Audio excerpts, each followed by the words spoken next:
12 years ago, a kid named Derek stole $40 from me using nothing but a slide phone and 100 pictures of cats. It sounds like a joke, but it felt like the end of the world. Back then, I was a sixth grader with a pay-as-you-go plan, and those Lolcat memes cost me every cent I had to my name. If you're new to the channel, hit that subscribe button right now because this story is the definition of playing the long game. Trust me, you won't believe where this ends up.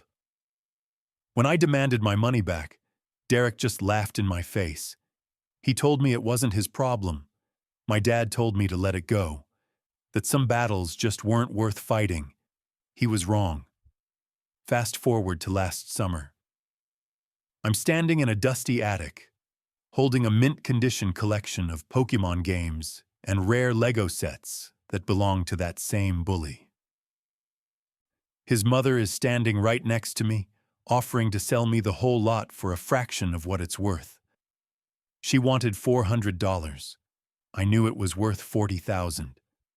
And that's when I made my move. Before we get into the absolute madness of the attic discovery, I need a quick favor. If you love stories where the little guy finally gets his revenge, smash that subscribe button. I post these every week, and honestly, the justice just gets sweeter every time. Anyway, to understand why I was so obsessed with $40, you have to understand 2010. I was in sixth grade, and smartphones were still a luxury for rich adults. I had a slide phone. You know the ones? The satisfying click-clack sound when you slid the screen up to reveal the tiny plastic keyboard. My parents were strict. They gave me a pay-as-you-go plan with a $100 budget for the entire year. Every text I sent or received cost 10 cents. Every minute on the phone was another dime. But the real killer? Picture messages. If someone sent me a photo, 25 cents vanished instantly. If I went over my budget, the money came out of my Christmas savings. I lived in constant fear of that low balance alert. Most of my friends were great about it. They knew my phone was basically a ticking time bomb of debt, so we developed a system. If someone needed to talk, they'd call my cell, let it ring once, and hang up. That was the signal. I'd immediately run to the kitchen and call them back on the landline so it wouldn't cost me a penny. "Did you get my email?" My best friend Tyler would ask once I got him on the house phone. "Checking it now," I'd say, pulling up Skype on the family computer. "Thanks for not texting, man. I'm down to my last $30 for the semester." "I got you," Tyler would laugh. "I don't want you going broke over a "what's up" message." We were a team. We used Skype for the heavy lifting and saved my precious cents for emergencies only. I was proud of how I managed that balance. I was careful. I was responsible. Everything was perfect until 7th grade started, and the social balance of our group was thrown into a blender. That's when Derek showed up. At first, Derek seemed like a blast. He was high energy, loud, and had this weirdly sharp wit for a 12-year-old. "You guys are way too serious," he'd say, leaning back in his chair at the lunch table. "Life's too short to worry about 10-cent text messages, right?" But the fun didn't last. By the middle of 7th grade, the mask started to slip. Derek wasn't just funny, he was mean. He'd start rumors between Tyler and me, then sit back and watch us argue. When we finally caught him in a lie and called him out, he'd transform instantly. "I can't believe you guys are attacking me," he'd say, his eyes actually welling up. "I thought we were friends.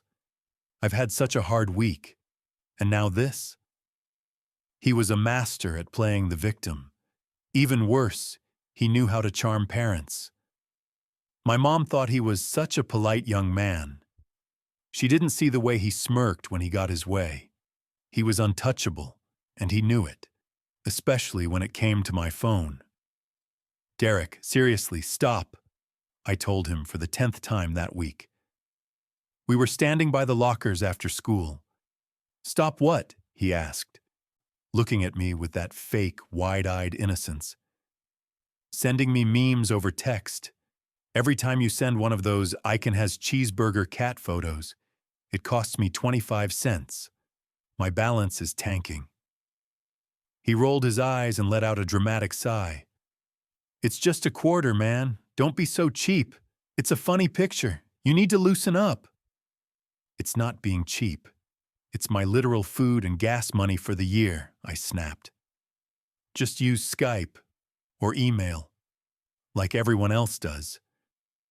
Yeah, I hear you, he said, waving a hand dismissively. But I could tell he wasn't really listening. There was this glint in his eye, a look that said he found my frustration more entertaining than the actual memes. He knew he was burning my money, and he liked the power it gave him. He liked knowing he could reach into my pocket from miles away. I should have seen it coming, but I didn't. It happened on a Tuesday night while I was trying to finish my math homework. My slide phone was sitting on my desk when it suddenly buzzed. Psst. I glanced at the screen. A picture of a fat cat wearing a tie. 125 cents gone. Cut it out, Derek, I muttered, setting the phone back down. Then it buzzed again and again. Psst, psst, psst. The notifications started coming in like rapid fire. Each one was a new Lolcat. A cat in a toaster. A cat playing a piano. Each one was a tiny digital thief stealing a quarter from my pocket. Stop! Derek, stop! I shouted at the empty room, frantically hitting the power button. But the phone was older, and it was lagging under the sheer volume of data. It was frozen. I watched in horror as the little balance pop-up flashed on the screen between images. 30 now, 25 now, 15 now. The phone felt hot in my hand. It wouldn't stop vibrating. It was like a swarm of angry bees. Finally, the screen went white. A final cold message appeared. Insufficient funds. Service disabled. He'd done it. He had sent over 100 texts in 10 minutes. $40, my entire emergency safety net, was gone. I didn't sleep that night. I just stared at the dead screen of my slide phone, imagining the smug look on Derek's face. The next morning at school, I caught him by the cafeteria entrance. My heart was pounding against my ribs. Derek, you owe me $40, I barked. He didn't even stop walking. He just glanced over his shoulder, a lazy grin spreading across his face. For what? The comedy show I gave you last night? You're welcome, by the way. That cat in the blender was gold. It's not funny. You spammed my phone until my service was cut off. I stepped in front of him, forcing him to stop. I told you how much those cost. You did it on purpose. Now pay me back. He let out a sharp, mocking laugh that made my blood boil. Pay you back? For what? Texts? I didn't tell you to have a garbage phone plan, man. That sounds like a you problem. Derek, I'm serious. That was my birthday money. He leaned in close, his voice dropping to a cold, mean whisper. And I'm serious too. I'm not giving you a dime. What are you going to do? Call the cops over some cat pictures? He pushed past me, laughing with his new, cool friends. I stood there, shaking with a mix of rage and pure, helpless humiliation. I got home that afternoon feeling like I was about to explode. I waited in the driveway for my dad's truck to pull in. As soon as he stepped out, the words just started pouring out of me. I told him everything, the memes, the $40, Derek's smug face. Dad, you have to talk to his mom, I pleaded, my voice cracking. We should go to small claims court. He basically stole that money from me. My dad didn't get angry. He didn't even look surprised. He just leaned against the truck, took a slow breath, and looked at me with those calm, tired eyes. "Son," he said softly, "I know you're hurting, and you're right, it's not fair. But look at who we're dealing with. Derek's a troublemaker. His mom? She'll just defend him. It'll turn into a months-long war over $40. But it's the principle," I shouted. "Not all battles are worth fighting," he said, putting a heavy hand on my shoulder. "Sometimes you have to eat the loss to keep your peace. The effort you'll spend chasing that $40 is worth way more than the money itself." He took me to the carrier store that night, loaded $50 onto a new number, and blocked Derek. I felt defeated. I felt like Derek had won. I didn't realize then that my dad wasn't teaching me to be a doormat. He was teaching me to wait for a battle I could actually win. The store clerk at the carrier kiosk looked at my dad like he was crazy. "Sir, our prepaid plans don't really support individual number blocking. It's just not how the system is built." My dad didn't budge. He crossed his arms and stared the guy down. "Then build it. My son isn't leaving here with a phone that doubles as a target for a bully." 10 minutes of managerial overrides later, Derek was blocked. My new number was a secret, a fresh start. I was paranoid for months, jumping every time my phone buzzed, terrified that Derek had leaked my digits to the school. But as the years passed, the noise died down. We finally kicked Derek out of the friend group for good after a massive blowout at the end of 8th grade. He moved schools, faded into a bad memory, and eventually, I forgot the sound of his laugh. But I never forgot that $40. Every time I paid a bill in college or checked my bank balance, a tiny part of me remembered the kid who thought my struggle was a joke. I just didn't think I'd ever see him again. Until I saw the sign for a garage sale. It was a humid Saturday morning, a few months after I'd graduated college. I was back home, killing time before moving across the country for my first real job. I saw a cardboard sign taped to a crooked lamppost. "Garage sale, 2 streets down." I pulled my dad's truck over, adjusted my glasses, and smoothed out my beard.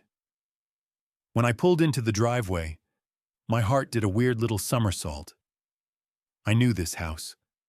The peeling white shutters, the overgrown oak tree in the front yard. This was Derek's place. A woman was sitting in a lawn chair, scrolling through her phone. Derek's mom. She looked older, tired, but the face was unmistakable.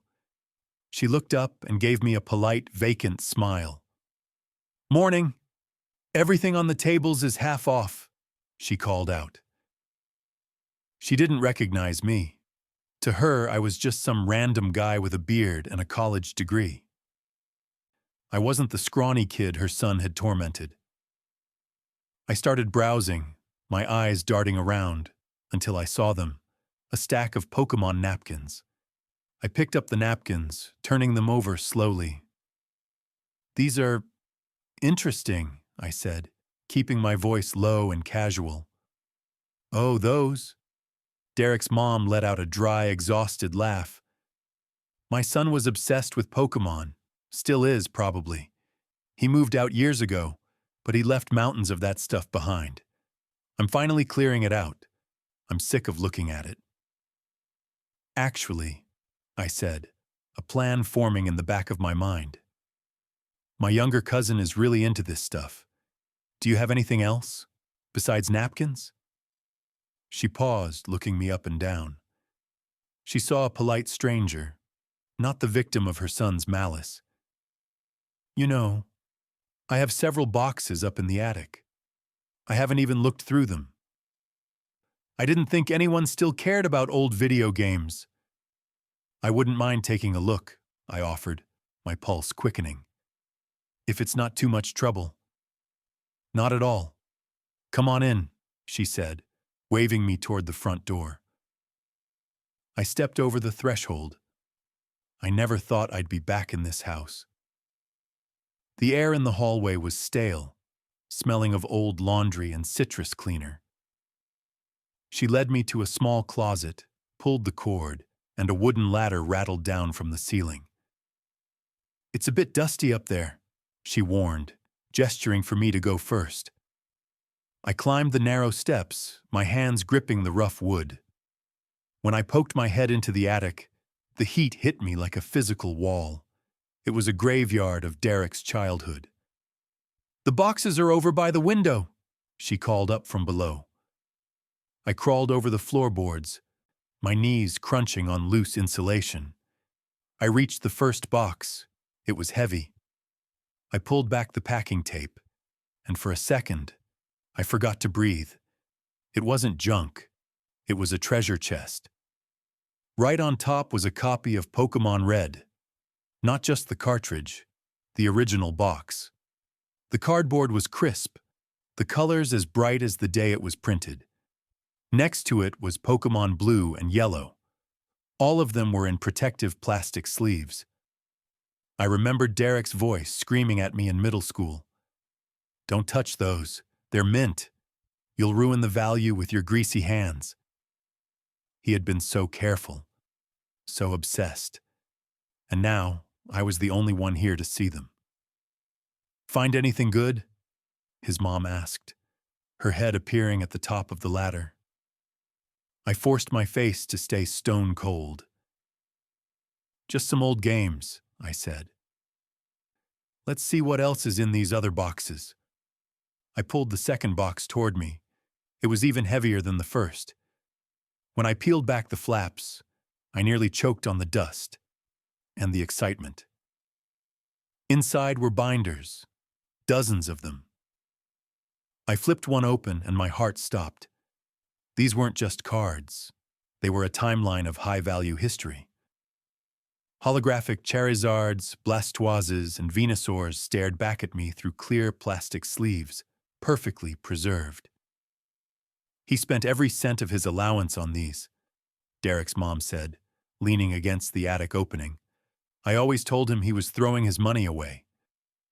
"Yeah, they're definitely niche," I replied, my voice steady despite the adrenaline. I moved to the third box. This one was huge. I pulled out a large, rectangular box with the Star Wars logo. It was a Lego set, the 2002 Jango Fett's Slave Eye. It was still sealed.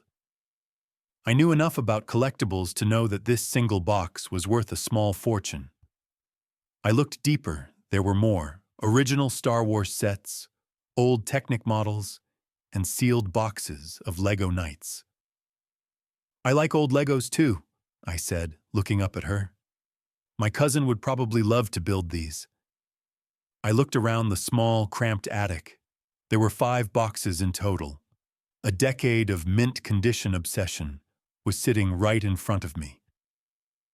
Derek had treated these items better than he had treated any of his friends, and now his mother just wanted them out of her sight. "How much for the lot?" I asked. Derek's mom tapped her chin, looking at the 5 heavy boxes like they were just a pile of old newspapers. "Well," she sighed, "I was going to put them on the curb if nobody wanted them today. They're just taking up space." I felt a bead of sweat roll down my back. This was it. The moment where the $40 debt would finally be settled, one way or another. I didn't want to lowball her so much that she'd get suspicious, but I also knew she had zero clue what she was holding. "They're pretty bulky," I said, playing the part of the reluctant buyer. "And I'll have to find a place to store them until my cousin's birthday." "Tell you what," she said, wanting the chore over with. $100 a box, or, honestly, if you take all 5 right now, just give me $400. I just want my attic back." $400. For a collection that I knew, even with a quick glance, was worth enough to buy a mid-sized sedan. "400, I repeated. my voice slightly higher than I intended. I coughed to cover it. Yeah, I can do 400, but I need to hit an ATM real quick. Can you hold them for 20 minutes? Of course, honey. I'm not going anywhere. I climbed down that ladder so fast I nearly slipped. I didn't walk to my truck. I ran. I drove to the nearest bank like I was in a getaway car. My hands were gripped so tight on the steering wheel that my knuckles turned white. Every red light felt like an eternity. Please don't let her Google anything, I prayed. Please don't let Derek call her. I grabbed the $400 from the ATM, 4 crisp $100 bills, and sped back to the house. When I pulled into the driveway, she was still there, sitting in her lawn chair, looking bored. Got the cash, I said, trying to breathe normally. I spent the next 15 minutes hauling those 5 boxes out of the attic. They were heavy, filled with the weight of thousands of cards and pristine cardboard boxes. By the time I slid the last box into the bed of my dad's truck, I was dripping with sweat. "You're a lifesaver," she said, pocketing the money without even counting it. "I'm just glad to see that junk go to a good home." "Thanks," I said, my heart hammering against my ribs. "I'm sure my cousin will love it." I started the engine and didn't look back. I felt like I'd just robbed a bank, but all I'd done was buy back what was mine, with interest. I pulled into our driveway and saw my dad working in the garage. I didn't say a word. I just hopped out and lowered the tailgate. "What's all this?"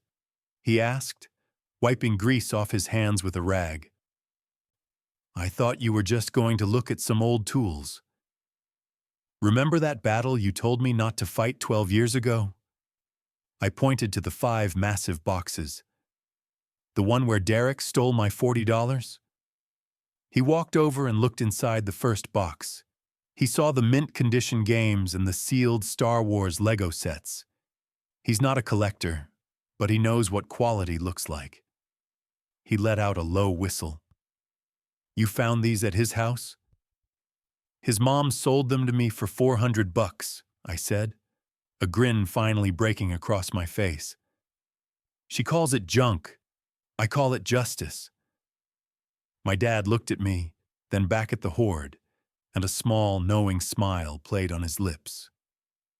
"I guess you found the right battle after all, son." We spent the afternoon moving the boxes into the house. It was time to find out exactly how much Derek's one-time mistake was really going to cost him.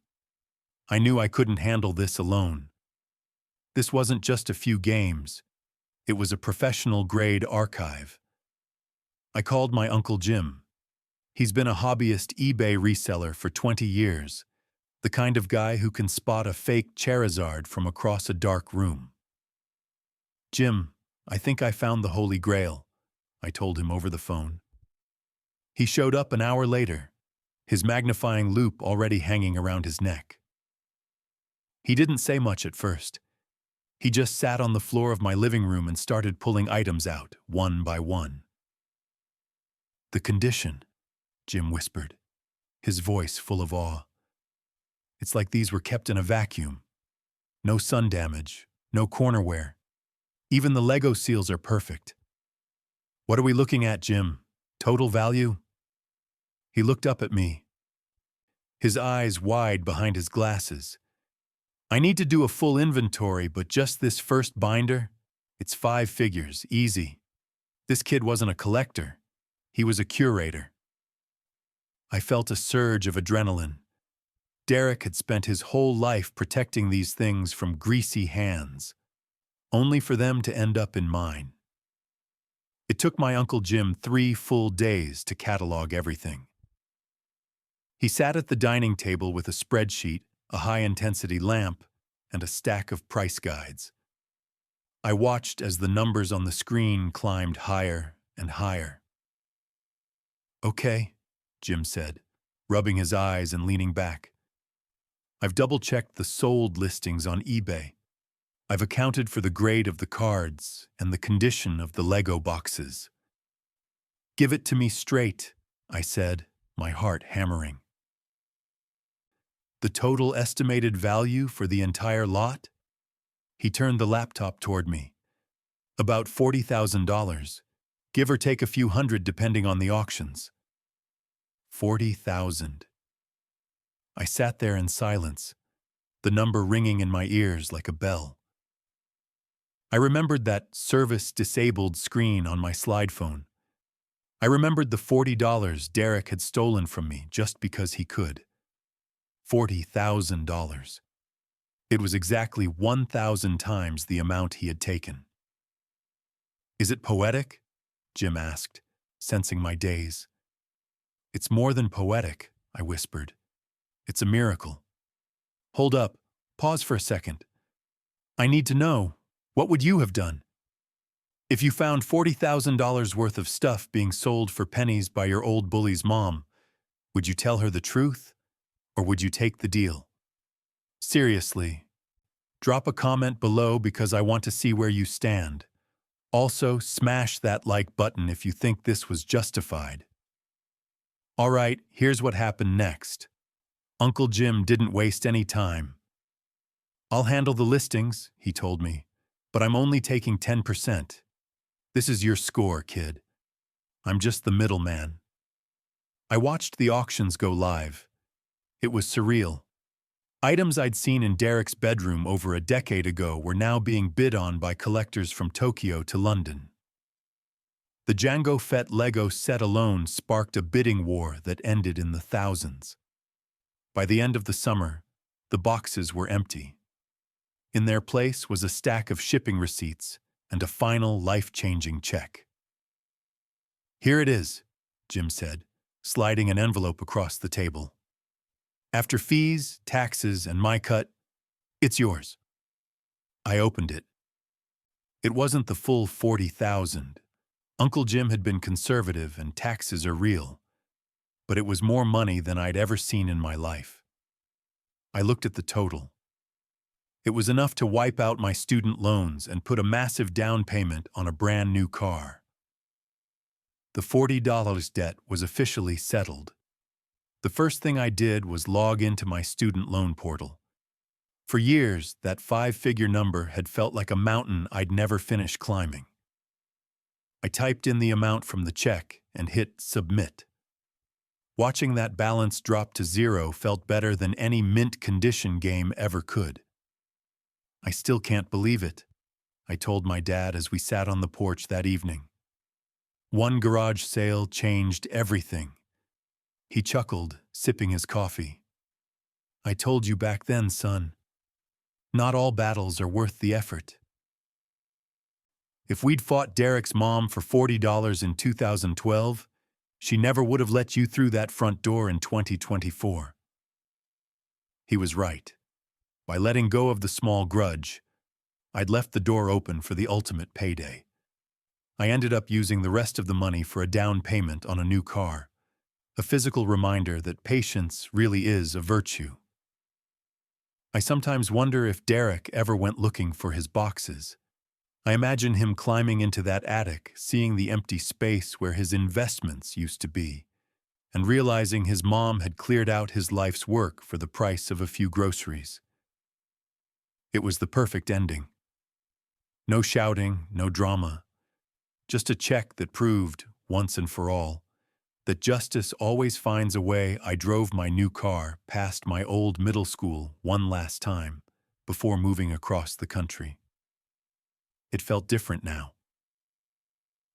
The building looked smaller, less intimidating.